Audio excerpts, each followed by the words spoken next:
Merci de nous suivre et de vous abonner sur la chaîne des leaders Go 221.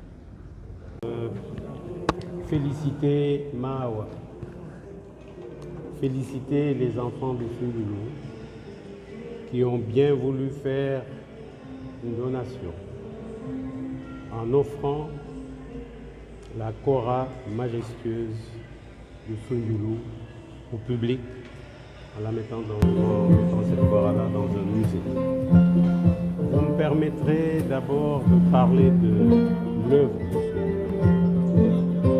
Vous savez, aujourd'hui, il y a un débat, pas un débat, il y a des manifestations culturelles sur le retour du tambour parlant en Côte d'Ivoire. C'est dire que les instruments de musique peuvent être et doivent être des éléments fondamentaux de notre culture. Sunjulu Sissoko, que feu l'ancien président de la Guinée, Ahmed Sékou Touré, avait baptisé le roi de la Kora, a pu faire de sorte que cet instrument-là, africain s'il en est, a parcouru le monde et a fait partie de la culture universelle. Il était donc important aujourd'hui que son épouse, sa veuve et ses enfants puissent venir offrir cet instrument qui est tout un symbole et qui représente toute une culture universelle venant de l'Afrique. C'est un geste extrêmement important.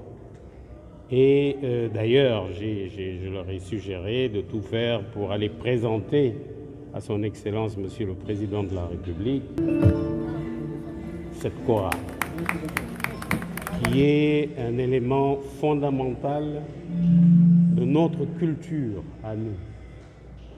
Sunjulu, c'est un monument de la culture et surtout, bien sûr, de la musique sénégalaise. Donc, encore une fois, je pense qu'il est important que cet instrument-là puisse être présenté aux hautes autorités et que nos enfants puissent savoir qu'il y a des années, un roi de la Kora sénégalais, de son nom Sunjulu Sissoko, avec son épouse, parce qu'ils étaient toujours ensemble, ont marqué l'histoire culturelle, l'histoire musicale du monde entier. C'est ça qui est important.